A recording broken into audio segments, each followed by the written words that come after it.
વડોદરાનો અવાજ ન્યૂઝમાં આપનું સ્વાગત છે। સમાચારમાં વાત કરીએ તો વડોદરા શહેરમાં પીવાના પાણીની સમસ્યા વિકટ બની શહેરના તુલસીવાડી વિસ્તારમાં પીવાના પાણીની સમસ્યાથી સ્થાનિકો હેરાન પરેશાન। આજે આમ આદમી પાર્ટીએ સ્થાનિકો સાથે રહી કર્યો વિરોધ। છેલ્લા ઘણા વર્ષોથી પીવાના પાણીની સમસ્યાથી હેરાન પરેશાન લોકો આજે માટલા ફોડી નોંધાવ્યો વિરોધ।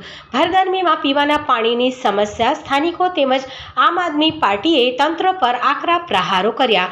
જો પાણીની સમસ્યાનું નિરાકરણ નહીં આવે તો આગામી સમયમાં ઉગ્ર આંદોલનની ચીમકી।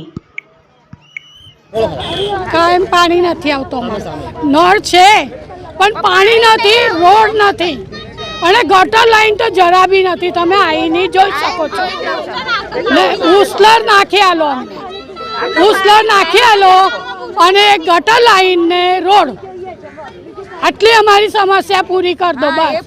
અમારી પાસે કશું જ નથી, બહુ દુઃખ પડે છે અમને। કઈ કઈ છે છોકરાઓ પાણી લઈને આવે છે, આખો દિવસ પાણી લઈને આવે તારે પીએ અમે।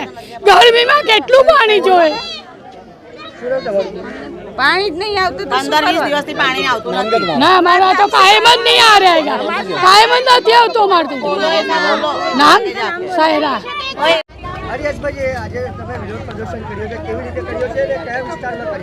આજે તુલસીવાડી મંદિર પાસે અશોકનગર, ખાજા ગરીબ નવાજ એપાર્ટમેન્ટ, આ બધા એપાર્ટમેન્ટમાં પાછલા 3 થી 4 વર્ષથી પાણીની સમસ્યા છે। આ લોકોને વારવાર રજૂઆત કરી છે। ગયા વખતે અમે કોર્પોરેટરના ફોટા ઉપર હાર પહેરાવીને વિરોધ કર્યો હતો, તો પણ અહીંને આ જાડી ચામડીના કોર્પોરેટરો, અહીંની જાડી ચામડીના અધિકારીઓ, 4 દિવસ પહેલાં અધિકારીને હું મૌખિક રજૂઆત કરીને આવ્યો। એમણે કીધું કે હું તમારા સ્થળની મુલાકાત કરીશ અને તેમને એનો રસ્તો કરાવી આપીશ, પણ હજુ સુધી આ લોકો અહીંયા એક પણ અધિકારી ઝાંકવા સુધી પણ નથી આવ્યો। આજે માટલા ફોડીને અમે લોકો વિરોધ પ્રદર્શન કર્યું છે। અમે અહીંથી પાણીની ટાંકી પર જઈશું અને ત્યાં જઈને તાળાબંધી પણ કરી શકીશું।